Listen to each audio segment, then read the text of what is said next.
ఉప ముఖ్యమంత్రి అటవీ శాఖ, పర్యావరణ శాఖ, అదే మరి పంచాయతీ రాజ్ శాఖ మంత్రివర్యులు, అదే మరిగా ఒక మంచి మిత్రుడు శ్రీ పవన్ కళ్యాణ్ గారు, సహచర మంత్రివర్గ సభ్యులు, వేదికపై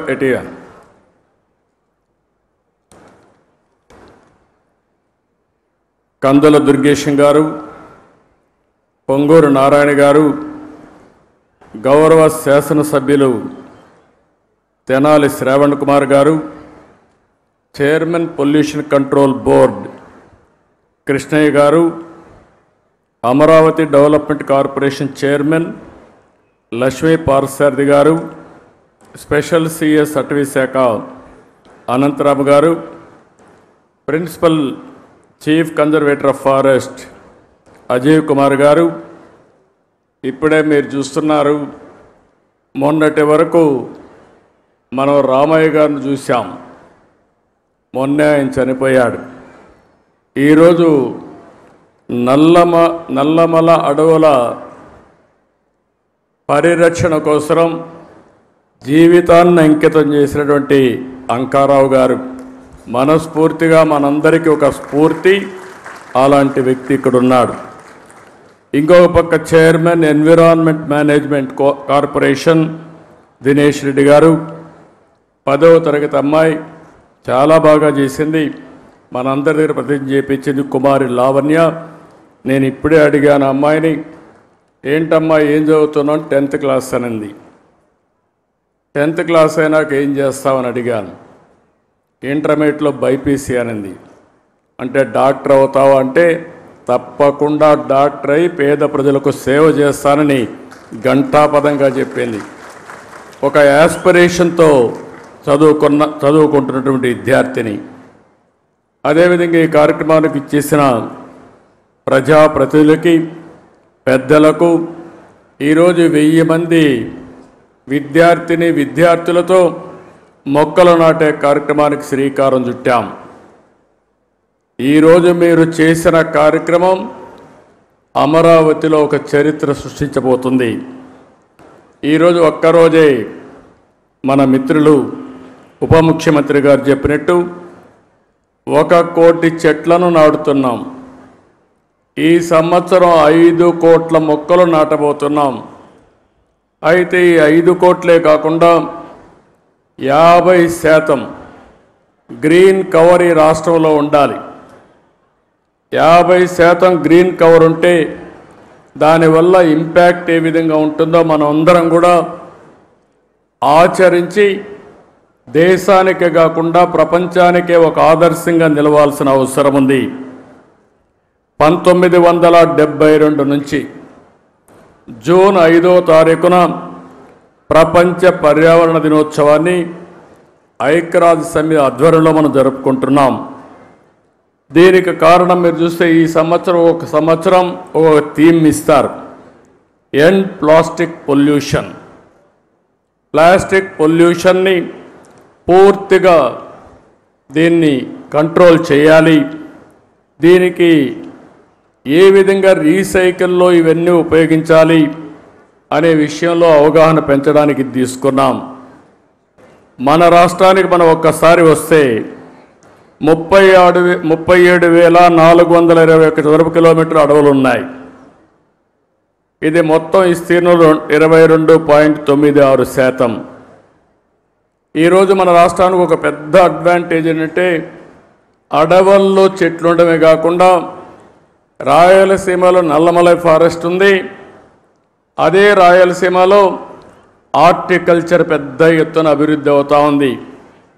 ఎప్పుడైతే హార్టికల్చర్ బాగా అభివృద్ధి అయ్యే కొందికి ప్లెయిన్ ఏరియాలో కూడా చెట్లు వస్తున్నాయి. దీనివల్ల గ్రీన్ కవర్ పెద్ద ఎత్తున పెరిగింది.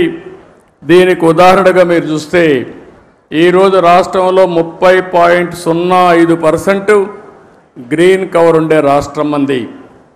దీన్ని 50% తీసుకుపోవాలనేది మనందరి లక్ష్యం. ఒకప్పుడు నేను 2 ఏళ్ళు 3 ఏళ్ళు చెట్లు కూడా ఉండేటివి, పెద్ద చెట్లు నాటేవాళ్ళం. ఒకప్పుడు కాంగ్రెస్ పరిపాలనలో మీరు ఒకసారి చూస్తే చెట్లు నాటడం అంటే వాళ్ళకి అవగాహన ఉండేది కాదు. ఫోటో కోసం చెట్టు నాటి ఫోటో అయిపోతానే చెట్టు ఎక్కడుందో కనపడేది కాదు. తర్వాత ఇటీవల గవర్నమెంట్ వచ్చింది, వాళ్ళకి చెట్లు అంటే తెలియని గవర్నమెంట్ అది. చెట్టు వల్ల ఉపయోగం తెలియదు, చెట్లు నరకడం తప్ప చెట్లు పెట్టనే గవర్నమెంట్ అది. ఆ రోజు మనం అందరం మాట్లాడుకున్నాం, ఎక్కడన్నా ముఖ్యమంత్రి హెలికాప్టర్లో పోతా ఉంటే కింద నుండే చెట్లన్నీ ఎగిరిపోతాయి.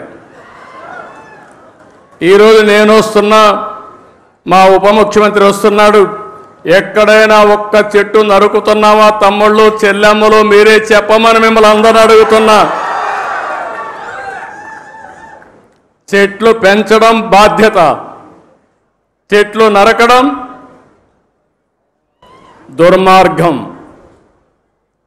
కొన్ని దేశాల్లో అయితే శాశ్వతంగా జైల్లో పెడతారు చెట్లు నరికితే. చెట్టు నరకాలంటే కూడా ప్రభుత్వ పర్మిషన్ ఇస్తే తప్ప చెట్టు నరకడానికి వీలు లేదు. చెట్టు నరికితే మనిషిని చంపినటువంటి నేరంగా చిత్రీకరించి వాళ్ళపైన యాక్షన్ తీసుకునే పరిస్థితి వస్తుంది. అందుకే నేను మిమ్మల్ని ఒకటే కోరుతున్నాం, 4-5 సంవత్సరాల్లో మన రాష్ట్రం కనీసం 37% గ్రీన్ కవర్ కావాల్సిన అవసరం ఉంది. దీనికి హార్టికల్చర్ డెవలప్ చేస్తాం. ఇప్పుడే పవన్ కళ్యాణ్ గారు చెప్పారు చాలా స్పష్టంగా. ఎప్పుడు కూడా నాకు ఒక అనిపిస్తుంది, ఇవన్నీ మనం అనుకోవడం, ఇవన్నీ కానీ ఆచరించగలిగితే నేను ఒక మాట అడుగుతున్నా ఇక్కడ ఉండే వాళ్ళందరినీ, మీ లైఫ్లో 10 చెట్ల కంటే ఎక్కువ పెట్టి మేము పెంచుతున్నామని చేలిపైకెత్తండి. 10 చెట్ల కంటే ఎక్కువ. ఓకే,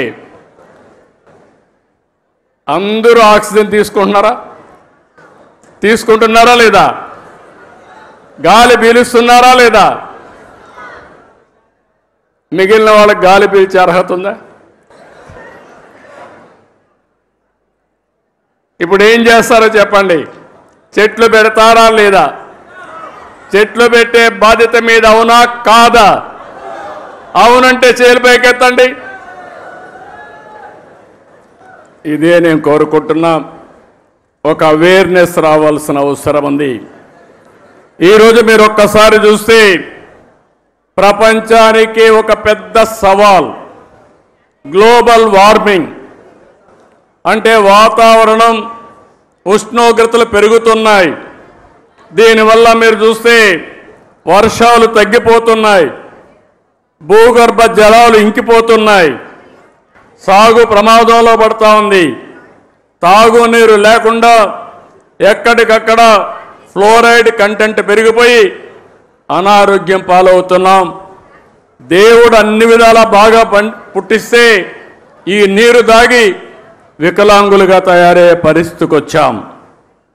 అందుకే ఇప్పుడే అంకారావు గారి స్టోరీ విన్నాం. మనమందరం చిన్నప్పుడు చదువుకునేవాళ్ళం, నేను కూడా చదువుకున్నాం. ఆ రోజు మీరు చూస్తే ఆ కథ ఒకసారి చూస్తే ఒక వృద్ధుడు చెట్టు పెడతా ఉంటాడు. రాజు అక్కడికి వస్తాడు. ఆ వృద్ధుడికి వయసు అయిపోయింది. అతన్ని చూసి అడుగుతాడు ఆసక్తిగా, నీ వయసు అయిపోయింది, ఇప్పుడు చెట్టు పెడుతున్నావు, ఈ చెట్టు ఫలాలను తింటావా అని అడుగుతాడు. అప్పుడు ఆ వృద్ధుడు చెప్తాడు, మహారాజా పక్కన చెట్టు ఉంది చూడు, మా పూర్వీకులు పెట్టారు, దాని ఫలాలు నేను అనుభవిస్తున్నా, నేను పెట్టే ఈ చెట్ల ఫలితాలని నా పూర్వీకులు మా పిల్లలు అనుభవిస్తారని ఆ వృద్ధుడు చెప్పాడంటే అది విజ్ఞతని మీ అందరికీ తెలియజేస్తున్నా. ఆ విజ్ఞతతో మనందరం ప్రవర్తించాల్సిన అవసరం ఉంది. స్వార్థంతో బ్రతకడం కాదు. అలాంటివన్నీ కూడా మనం ఒక్కసారి ఆలోచించుకొని ఆ తాత చెప్పే కథే మనకు ఒక ఆదర్శం. ఇప్పుడు అంకారావు చేసిన పని మనందరికీ ఒక ఆదర్శం అని చెప్పి మీ అందరికీ తెలియజేస్తున్నా. నాకు ఒకసారి ఎప్పుడూ నాకు గుర్తుండేవాడు, ట్రీ మ్యాన్గా గుర్తింపయ్యాడు. ఆ రోజు పద్మశ్రీ వనజీవి రామయ్య నా దగ్గరికి ఎప్పుడూ వచ్చేవాడు. ఎప్పుడు వచ్చినా ఒక చెట్టు తీసుకొచ్చేవాడు. ఊరూరు తిరిగేవాడు. అందరికీ విత్తనాలు పంచేవాడు. సంవత్సరం వచ్చి నాకు రిపోర్ట్ చేసేవాడు. నేను ఈ కార్యక్రమాలు చేస్తా ఉంటే ఆయన ఎప్పటికప్పుడు ప్రోత్సాహపడి ఉత్సాహవంతుడై రోజుకు ఒక మొక్క నాటేవాడు. ఆయన నాటడమే కాదు, అందరి దగ్గర నాటిచ్చేవాడు. ఆ చెట్లను పెంచే కార్యక్రమాన్ని కూడా ఆయన నిర్వహించాడు. అందుకే కేంద్ర ప్రభుత్వం పద్మశ్రీ అవార్డు ఇచ్చింది. దీన్ని మనస్ఫూర్తిగా నేను అభినందిస్తున్నాను. ఆయన ఒక్కసారి స్మరించుకోవాల్సిన బాధ్యత మనందరిపైన ఉందని చెప్పి కూడా నేను మీకు తెలియజేస్తున్నా. ఈరోజు మనం అందరం కూడా గుర్తుపెట్టుకోవాల్సింది స్వర్ణాంధ్ర, స్వచ్ఛాంధ్ర. స్వర్ణాంధ్ర అనగానే ఏదో ఎక్కువ ఆదాయం రావాలి. నేను అందుకే చాలా స్పష్టంగా చెప్పాను. స్వర్ణాంధ్ర అంటే ఆదాయం పెరగాలి, ఆరోగ్యం బాగుండాలి, ఆనందంగా ఉండాలి, హెల్తీ హ్యాపీ సొసైటీ కోసం మనం పనిచేస్తున్నాం. ఇది జరగాలంటే పర్యావరణాన్ని కాపాడుకోవాలి. పెద్ద ఎత్తున ఈరోజు నేను చూశాను ఒక స్టాల్ కూడా. ఇక్కడ మా మంత్రి నారాయణ గారు ఉన్నారు, ఉప ముఖ్యమంత్రి గారి దగ్గర 2 బాధ్యతలు ఉన్నాయి. ఒకటి మీరు చూస్తే ఎన్విరాన్మెంట్ ఫారెస్ట్ ఉంది. దీనివల్ల మనందరినీ ఆరోగ్యం కాపాడాలంటే ఫారెస్ట్ మినిస్టర్గా ఉప ముఖ్యమంత్రి గారు చాలా కీలకం అని చెప్పి కూడా నేను మీకు తెలియజేస్తున్నా. నా మనసుకు దగ్గరుండే సబ్జెక్టు పర్యావరణం, చెట్లు పెంచే కార్యక్రమం అని చెప్పి కూడా నేను మీకు తెలియజేస్తున్నాను. ఈరోజు ఇక్కడ ఒక విషయం ఆలోచిస్తే, నేను చిన్నప్పుడు హై స్కూల్కి పోయేవాడిని. మా ఊరి నుంచి 6 కిలోమీటర్లు నడవాలి, కొన్ని రోజులు సైకిల్లో పోయేవాడిని. మా ఊర్లో ఒక ఆయన సోషల్ యాక్టివిస్ట్ ఉండేవాడు, కేశవయ్య నాయుడు గారిని. ఆయన పని ఎక్కడన్నా అడవుల్లోకి మేకలు వచ్చినా, అటవీ సంపద ఎవరన్నా కొట్టేస్తా ఉన్నా పిటిషన్లు పెట్టి యాక్షన్ తీసుకునే కార్యక్రమం చేసేవాడు. ఆ రోజు ఒకరోజు మేము వెళ్తూ ఉంటే మమ్మల్ని అందరినీ పిలిచి ఇది కాపాడాలి, మీ సహకారం కావాలని చెప్పి మా దగ్గర ఫారెస్ట్ ఆఫీసర్లకు ఫోన్లు చేపించాడు, మా దగ్గర లెటర్లు పెట్టించాడు. దానివల్ల ఫారెస్ట్ ఆఫీసర్లు వచ్చి ఇమీడియట్గా యాక్షన్ తీసుకునేవాళ్ళు. అంటే ఒక పర్యావరణాన్ని కాపాడడం కోసం విద్యార్థుల్లో స్ఫూర్తి నింపిన వ్యక్తి కేశవయ్య నాయుడు.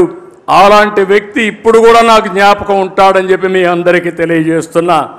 మీలో కూడా గుర్తుపెట్టుకోవాలి, పిల్లలు బాగా చదువుతున్నారు, నాలెడ్జ్తో ముందుకు పోతున్నారు. భవిష్యత్ అంటే ఒక చదివే కాదు, నాలెడ్జే కాదు, మనం అన్ని రంగాల్లో అభివృద్ధి కావాల్సిన అవసరం ఉంది.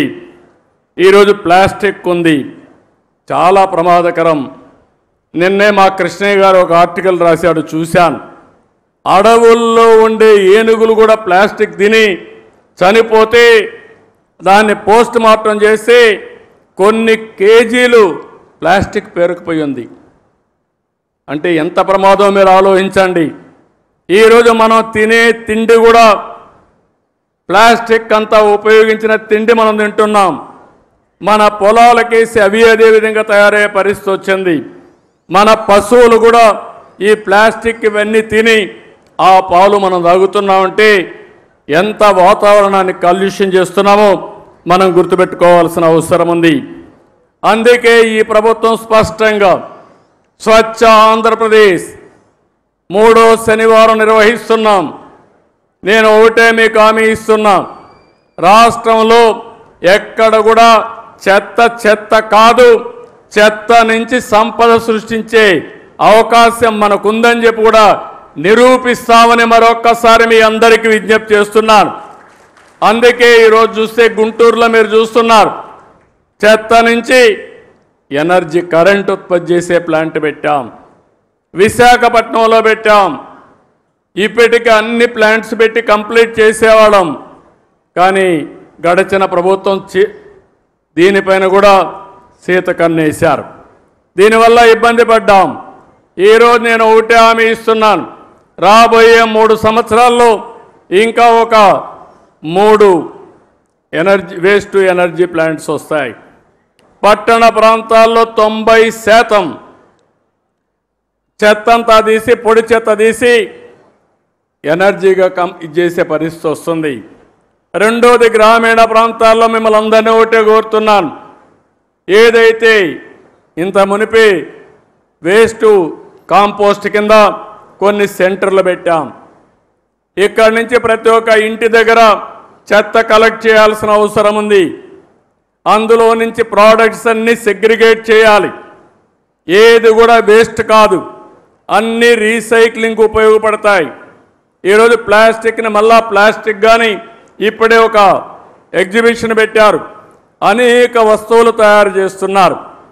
ఒక పక్క మన వరి నుంచి కూడా ఏదైతే వేస్ట్ ఉందో గడ్డితో కూడా కరెంట్ ఉత్పత్తి చేయడం, లేకుంటే బయోఫ్యూయల్ తయారు చేయడం అవకాశాలు ఉన్నాయి. ఈ విధంగా ఏదైనా పెంకులుంటే సీసం ఉంటే మళ్ళా రీసైక్లింగ్ ఉపయోగించుకుంటాం. ఏవన్ మన కార్లకు ఉపయోగపడే వేస్ట్ ఏదైనా ఉంటే అలాంటి వేస్ట్ కూడా ఇంజన్లు కానీ అవన్నీ రీసైక్లింగ్ ఉపయోగపడే పరిస్థితి వస్తుంది. దీన్నే సర్క్యులర్ ఎకానమీ అని పిలుస్తున్నాం. రాబోయే 1 సంవత్సరంలో ఇవన్నీ కూడా డెమాన్స్ట్రేట్ చేసి ఆంధ్రప్రదేశ్ రాష్ట్రంలో ఏది వేస్ట్ కాదు, వేస్ట్ నుంచి సంపద సృష్టించే మార్గానికి అవసరమైన ఇన్సెంటివ్స్ ఇచ్చే బాధ్యత ఈ ప్రభుత్వాన్ని చెప్పి మరొక్కసారి మీ అందరికీ తెలియజేస్తున్నా. ఎందుకు నేను ఈ మాట వాడుతున్నానంటే, ఇది ఎవ్వరికీ అనుకుంటూనే ఉన్నాం, శ్రద్ధ పెట్టడం లేదు, ప్రభుత్వాలు పాలసీలు తేవడం లేదు, మీరు కూడా పట్టించుకోకుండా మన అనారోగ్యానికి మనమే కారణం అవుతున్నాం. ఈరోజు ఈ యొక్క రీసైక్లింగ్ సర్క్యులర్ ఎకానమీకి ఇప్పటికే 87 మున్సిపాలిటీల్లో 157 ఆర్ఆర్ సెంటర్లు కూడా ఏర్పాటు చేశాం. ఇదే కార్యక్రమానికి రాబోయే రోజుల్లో 17 కార్పొరేషన్లు వచ్చే జూలై 5 నాటికి, ఇప్పటికైతే అక్టోబర్ 2కు 17 కార్పొరేషన్లు వస్తున్నాయి. వచ్చే ఏడాది జూన్ 5కి మొత్తం రాష్ట్రాన్ని సింగిల్ యూజ్డ్ ప్లాస్టిక్ రహితంగా మారుస్తాం. ఇలాంటి కార్యక్రమాలతో ముందుకు పోతున్నాం. ఇంకోటి కూడా మీ అందరికీ విజ్ఞప్తి చేస్తున్నాం, ఈరోజు మనందరం కూడా ఒక ఆలోచన చేయాలి. ఇంట్లో పొడి చెత్త వస్తుంది, తడి చెత్త వస్తుంది. పొడి చెత్త మీరంతా కూడా వేరు చేసి అవసరమైతే తడి చెత్తని మీ ఇంట్లోనే కాంపోస్ట్గా తయారు చేసుకుని మీరు రూఫ్ టాప్ గార్డెన్ కానీ ఇంట్లో కిచెన్ గార్డెన్ కానీ ఇవన్నీ పెట్టుకొని మీరే కావాల్సినటువంటి కూరగాయలు పండించుకునే అవకాశం వస్తుంది. ఇది కూడా ప్రతి ఒక్కరూ చేయాల్సిన అవసరం ఉంది. పొడి చెత్త కలెక్ట్ చేసుకొని రీసైక్లింగ్ పంపిస్తాం. దీనికి కూడా కొన్ని సెంటర్లు కూడా ఏర్పాటు చేస్తున్నాం. ఎక్కడికక్కడ సెంటర్లు చేసి ఎక్కడ కూడా రోడ్డు మీద ఏ వేస్ట్ కనపడకుండా పూర్తి చేసే బాధ్యత ప్రభుత్వం తీసుకుంటాం. ఈరోజు ఒక ఉదాహరణ మీరు చూస్తే ఈ విషయాలు అందరం కూడా అప్రమత్తంగా ఉండాల్సిన అవసరం ఉంది. ఈరోజు చికెన్ ఉంది, ఎముకలు ఉన్నాయి, ఇలాంటి వేస్ట్ అంతా కూడా ఎక్కడంటే అక్కడ వేసి ఇవన్నీ తీసుకుపోయి ఏది చేపలు పెంచుతున్నారో వాటికి ఆహారంగా వేస్తున్నారు. దీనివల్ల చాలా వరకు నష్టం జరుగుతూ ఉంది. చేపలు కూడా అనారోగ్యం పాలవుతున్నాయి, పెరిగిన కలుషితమైన వాతావరణాలు పెరుగుతున్నాయి. దీనివల్ల మనకు నష్టం వస్తూ ఉంది. అందుకే కొన్ని అయితే దీన్ని ప్రాపర్గా సర్క్యులర్ ఎకానమీ పంపిస్తే రీసైకిల్ చేసి మంచి ప్రోటీన్గా తయారు చేసే అవకాశం వస్తుంది. ఇలాంటివన్నీ కూడా చేపల నుంచి వచ్చే వేస్ట్ కానీ, చికెన్ నుంచి వచ్చే వేస్ట్ కానీ, మన ఇంట్లో నుంచి వచ్చే వేస్ట్ కానీ ఇవన్నీ కూడా సర్క్యులర్ ఎకానమీ ద్వారా పూర్తిగా మళ్ళా రీసైక్లింగ్కి ఉపయోగిస్తామని చెప్పి కూడా నేను మీకు తెలియజేస్తున్నా. ఇంకో పక్క నేను మిమ్మల్ని అందరినీ ఒకటే కోరుతున్నాను. ఉప ముఖ్యమంత్రి గారు ఒకటి చెప్పారు, నేను ఆయన్ని వాచ్ చేస్తున్నాను. మంచి మిత్రుడైన ఇటీవల కాలంలో మేమందరం కలిసి పనిచేశాం.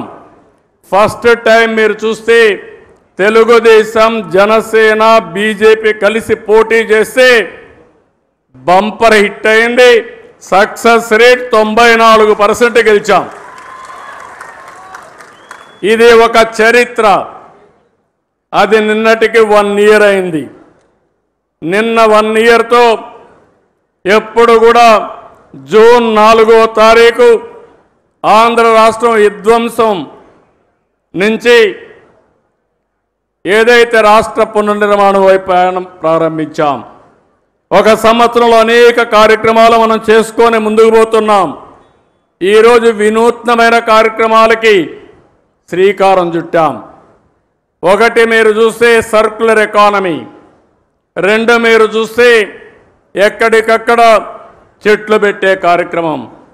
ఈరోజు మనం డిప్యూటీ సీఎం గారు చెప్పినట్టు నేను ఒకటే ఆశిస్తున్నాను, అన్ని ఫారెస్ట్ ఏరియాల్లో నేను ఇప్పుడే కాదు ఇంత మునిపే అనేక కార్యక్రమాలు చేశాను. ఇప్పుడే అంకారావు గారు ఒక మాట అన్నాడు, చదువుకుంటూ ఆ రోజుల్లో ఇంకుడు గుంతల మాట విన్నాడు, చెట్లు పెట్టే కార్యక్రమం విన్నాడు, ఇంకో పక్క వనము మనం అనే కార్యక్రమం విన్నాడు, వన సంరక్షణ సమితులు పెట్టాం. ఇలాంటి అనేక వినూత్నమైన కార్యక్రమాలతో రిడ్జ్ టు వ్యాలీ కాన్సెప్ట్ పెట్టాం. ఫారెస్ట్ ఏరియా చుట్టూరంతా కూడా కంట్రోల్ ట్రెంచెస్ కొట్టాం. అదే మరి ఫారెస్ట్లో చెక్ డ్యాములు కట్టాం. ఫారెస్ట్లో ఎక్కడికక్కడ ఇంకుడు గుంతలు పెట్టి అక్కడ పడిన నీళ్ళని అక్కడనే భూగర్భ జలాలుగా మార్చాం. ఇంకో పక్క ఫారెస్ట్ ఏరియాలో మూలికలతో గార్డెన్స్ పెట్టే కార్యక్రమానికి శ్రీకారం చుట్టాం. ఇలాంటి అనేక కార్యక్రమాలతో మనం ముందుకు పోయాం. ఈరోజు ఆ స్ఫూర్తిని మళ్ళా తీసుకొద్దాం. ఈరోజు నల్లమలై ఫారెస్ట్ ఉంది. ఔషధ మొక్కలకు నల్లమలై ఫారెస్ట్ ఒక బ్రహ్మాండమైన కేంద్రం. ప్రపంచంలో ఎక్కడా లేనటువంటి రెడ్ శాండ్ ఉండే ఏరియా నల్లమలై ఫారెస్ట్. ఒక్క రెడ్ శాండ్లే కాదు, ఈరోజు ఆ ప్రాంతంలో అనేక మూలికలు ఉన్నాయి. ఈ మూలికలను పరిరక్షించుకోకుండా అనేక ఇబ్బందులు పడుతున్నాం. ఈరోజు ఫారెస్ట్ ఏరియాల్లో ఏవైతే ఫైర్ ఉందో ఇది చాలా ప్రమాదకరం.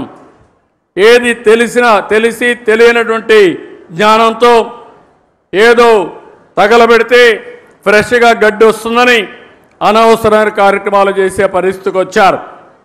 అయితే ఈరోజు మనం ఇంకొక పక్కన చూస్తే ఒకప్పుడు అడవుల్లోకి మేకలు కానీ గొర్రెలు పోయేటివి.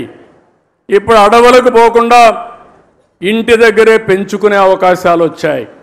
దీన్ని మనం ప్రోత్సహించగలిగితే ఎవరైతే ఈ పశువుల వల్ల ముఖ్యంగా గొర్రెల వల్ల మేకల వల్ల ఆదాయం పొందుతున్నారో వాళ్ళకు పూర్తిగా ఇంటి దగ్గరనే పెంచుకునే అవకాశం వస్తుంది. ఒకప్పుడు ఆవులంటే నేరుగా అడవులకు తీసుకుపోయేవాళ్ళం. ఇప్పుడు ఆవులన్నీ ఇంటి దగ్గరనే పెంచుకునే పరిస్థితి వచ్చింది. పాడి పరిశ్రమ పెరిగిందని చెప్పి కూడా నేను మీకు తెలియజేస్తున్నా. ఇలాంటి విధానాలతో మనం ముందుకు పోదాం. ఇంకో పక్క ఒక వినూత్నమైన కార్యక్రమానికి ఈరోజు శ్రీకారం చుట్టారు. మన వాళ్ళు అందరికి కూడా రాఖీలు కట్టడం.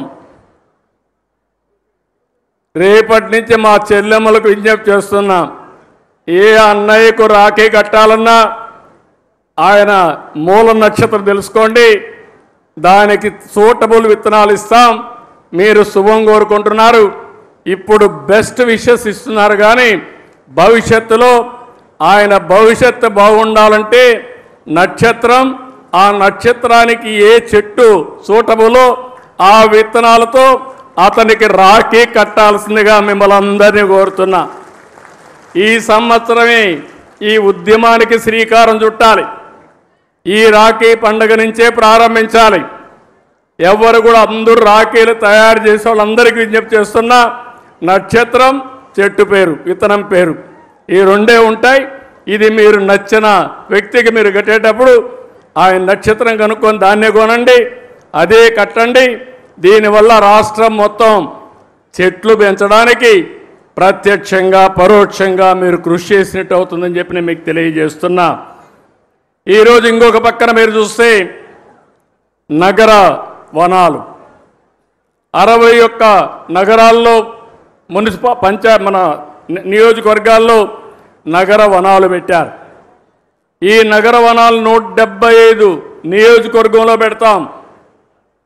అదే మరి అన్ని నక్షత్రాలకు సంబంధించిన చెట్లు కూడా పెట్టమని చెప్పి అడిగాను.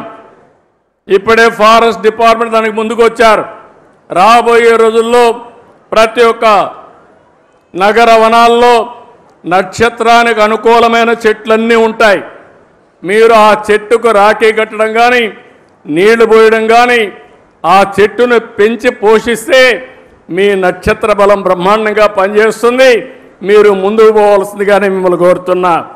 ఎప్పుడు కూడా అన్ని రిలీజియన్స్ కూడా హిందూయిజం కానీ లేకపోతే ముస్లిం ఇది కానీ ఇస్లాం కానీ క్రిస్టియానిటీ కానీ అందరూ కూడా నేచర్ని ప్రేమించమన్నారు తప్ప నేచర్ని ద్వేషించమని ఎవరు చెప్పలేదు. ఈ విషయం కూడా మీరు గుర్తుపెట్టుకోవాల్సిన అవసరం ఉంది. ఈరోజు ఇంకొక పక్కన అమరావతి, ఈరోజు ఒక మంచి కార్యక్రమానికి శ్రీకారం చుట్టాం. అమరావతి రాబోయే రోజుల్లో భావితరాల భవిష్యత్తుకు ఒక దిక్చూతిగా తయారవుతుంది. దేవతల రాజధాని అమరావతి, ప్రజా రాజధాని అమరావతి. ఆ అమరావతిలో మనందరం ఉండడం మనందరి అదృష్టమని మరొక్కసారి మీ అందరికీ విజ్ఞప్తి చేస్తున్నా. ఈ అమరావతి భవిష్యత్తులో ఒక బ్రహ్మాండమైన సిటీగా తయారవుతుంది. అందులో కూడా మీరు చూస్తే బ్లూ సిటీగా గ్రీన్ సిటీగా ఒక సుందరమైన నగరంగా ఈ అమరావతిని ఏర్పాటు చేస్తామని మీ అందరికీ విజ్ఞప్తి చేస్తున్నాను. ఈరోజు ఇక్కడ చెట్లు పెట్టాం. ఈ చెట్లు అయితే 16 రకాల చెట్లు ఈరోజు ఇక్కడ పెట్టడం జరిగింది. మియావాకి జపాన్ గార్డెన్ ఇది. అది 3 సంవత్సరాలు మనం మెయింటైన్ చేస్తే తర్వాత మెయింటెనెన్స్ అవసరం లేదు, ఆటోమేటిక్గా పెరుగుతుంది, బ్రహ్మాండంగా గ్రీనరీ వస్తుంది. ఇది ప్రపంచానికి ఒక ఆదర్శం. అలాంటి మియావాకి గార్డెన్లు ఇక్కడ పెడతాం. ఇది కాకుండా ఇదే సిటీలో కొన్ని దేశాల గార్డెన్స్ కూడా పెడతాం. ఒక పక్కన మీరు చూస్తే చైనీస్ గార్డెన్ కానీ కొరియా గార్డెన్ కానీ జపాన్ గార్డెన్ కానీ ఇలాంటి వివిధ దేశాల్లో మంచి గార్డెన్స్ ఉంటే అవన్నీ తీసుకొచ్చి ఇక్కడ అభివృద్ధి చేసే పరిస్థితి తీసుకొస్తాం. దీనివల్ల చాలా వరకు ఉపయోగం వస్తుంది. పర్యాటక రంగం పెరిగే అవకాశం వస్తుంది. ఇంకొక విషయం మీ అందరికీ విజ్ఞప్తి చేస్తున్నాను. ఒకప్పుడు కరెంటు లేని పరిస్థితి, ఈరోజు మనం ఇంటి దగ్గరనే కరెంటు ఉత్పత్తి చేసుకునే పరిస్థితి. దీనివల్ల పర్యావరణం పరిరక్షించబడుతుంది. నేను అందుకనే ఒక పాలసీ కూడా కేంద్రం తీసుకొస్తే దాన్ని అమలు చేస్తున్నాం. ఎస్సీలకు అందరికీ 2 కిలోవాట్లు అంటే 240 మెగావాట్లు కరెంటు ఉచితంగా ఏర్పాటు చేసుకోవడానికి ఏర్పాటు చేస్తాం. వాళ్ళ కరెంటు మిగిలితే గ్రిడ్కి ఇవ్వచ్చు, వాళ్ళ కరెంట్ అవసరమైతే తిరిగి తీసుకోవచ్చు. వాళ్ళు ఉపయోగించుకున్న దానికంటే ఎక్కువ కరెంటు ఉత్పత్తి అయితే డబ్బులు ఇచ్చే ఏర్పాటు కూడా చేస్తాం. వెనుకబడిన వర్గాలకి దగ్గర 98,000 రూపాయలు సబ్సిడీ ఇస్తాం. 3 కిలోవాట్లు పెట్టుకోవచ్చు. ఆ తర్వాత కరెంటు ఛార్జీలు కట్టే పరిస్థితి ఉండదు. అలాంటి వినూత్నమైన కార్యక్రమాలకు శ్రీకారం చుట్టాం. అదే మరి రైతులందరికీ విజ్ఞప్తి చేస్తున్నా, కుసుమ్ కింద మీరు ఎవరైనా సరే మీ బోర్వెల్స్ కరెంటు కావాలంటే ఫ్రీగా సోలార్ పంప్ సెట్లు పెట్టిస్తాం. మీరు వాడుకోండి, మిగిలిన కరెంటు మీ ఇంటికి వాడుకోండి. ఇంకా కరెంటు మిగిలితే మీ వాహనాల్ని ఈవీఎం కింద కన్వర్ట్ చేసుకునే అవకాశం కూడా మీకు ఉంటుంది. అంటే మీ పంటలు పండించుకోవచ్చు, అదే మరిగా మీ ఇండ్లకు కరెంటు వాడుకోవచ్చు, మీ వాహనాలకి ఉచితంగా కరెంటు వాడుకోవచ్చు, ఛార్జ్ చేసుకోవచ్చు. దానివల్ల ఒక్క పైసా ఖర్చు కాకుండా మీరు ముందుకు పోయే అవకాశం ఉంటుంది. కరెంటు విషయంలో ఈ ప్రభుత్వానికి చాలా స్పష్టత ఉంది. గ్రీన్ ఎనర్జీ రావాలి, థర్మల్ ఎనర్జీ పోవాలి, పొల్యూషన్ పూర్తిగా కంట్రోల్ చేయాలి. తద్వారా జీవితంలో ఎప్పుడు కూడా మీరు గుర్తుపెట్టుకోవాలి, ఎక్కడైతే ఆక్సిజన్ ఎక్కువ ఉంటుందో, ఎక్కడైతే మంచి గాలి ఉంటుందో అక్కడ ఆరోగ్యం బాగుంటుంది. ఆరోగ్యం బాగుండాలంటే అది మన చేతుల్లో ఉంది. పర్యావరణాన్ని కాపాడుకుని చెట్లు కానీ పెద్ద ఎత్తున పెంచితే మన ఆరోగ్యం బాగుంటుంది. ఈ విషయం కూడా మీరు గుర్తుపెట్టుకోవాల్సిన అవసరం ఉంది.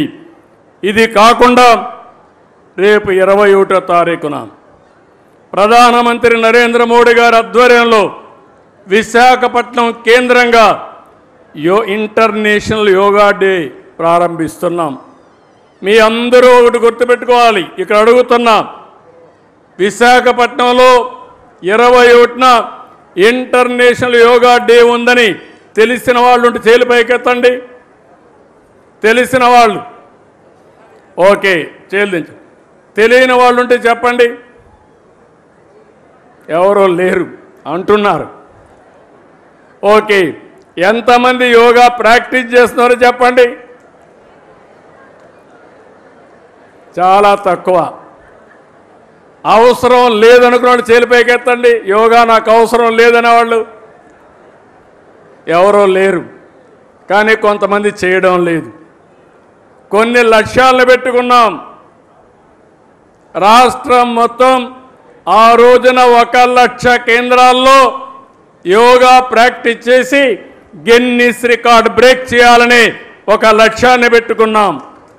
విశాఖపట్నం కేంద్రంగా ఒకే సైట్లో 5 లక్షల మంది యోగా చేయాలని అక్కడ నేనుంటా, మిత్రుడు పవన్ కళ్యాణ్ గారు ఉంటారు, ప్రధానమంత్రి నరేంద్ర మోడీ గారు ఉంటారు. ఇంకో పక్కన 2 కోట్ల మంది 1,00,000 ప్లేసెస్లో యోగా ప్రాక్టీస్ చేయబోతున్నారు. ఇది ప్రపంచ రికార్డు. ఎక్కడా ఎప్పుడూ జరగని విధంగా 2 కోట్ల మంది మన రాష్ట్రం నుంచి ఇంకా ఇతర రాష్ట్రాల్లో నుంచి కూడా చేస్తున్నారు. ఇది కాకుండా ఇంకొక పక్కన మీరు ఆలోచిస్తే మొత్తం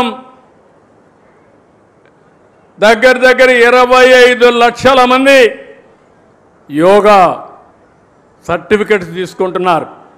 కనీసం 3 రోజులు ప్రాక్టీస్ చేసి యోగా సర్టిఫికెట్ ఇస్తారు. అదే సమయంలో ఆయుష్ ద్వారా యోగాని ప్రతి ఒక్క ఇంటికి చేర్చడానికి ఆఫ్లైన్ ఆన్లైన్ అంటే ఫిజికల్గా ట్రైనింగ్ ఇవ్వడం, ఓసారి ఆన్లైన్ ద్వారా ట్రైనింగ్ ఇవ్వడానికి కార్యక్రమాలు చేపడుతున్నాం. యోగా అనేది మన జీవితంలో భాగం కావాలి.